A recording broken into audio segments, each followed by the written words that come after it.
unat-unat natin ng ating mga kamay, guys. Kasi kung hindi natin ito magagawa ng umagang-umaga, dito tayo makakachimpo kapag nandito na tayo sa ating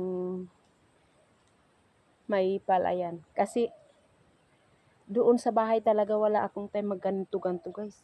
Lahat ng oras, lahat ng minuto, bawat minuto, mayroon akong ginagawa.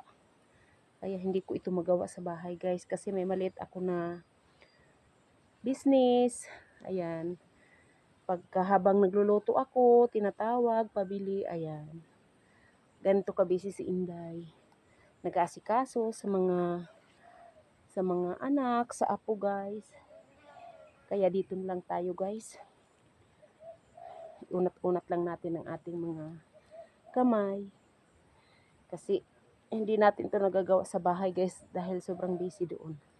Dito kapag makakachimpo naman tayo, kapag hindi na natin kaya magbabad sa init, dito na lang tayo sa may palayan natin gagawin.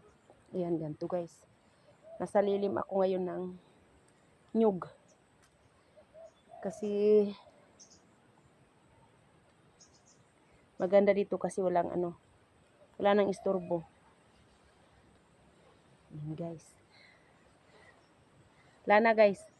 Kasi talagang pag nasa bahay ka, lahat ng oras may nakaalaan kung ano yung dadamputin mo. Hindi mo na mahawakan yung cellphone mo, guys.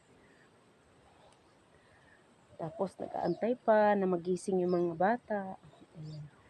And guys, thank you for watching. God bless.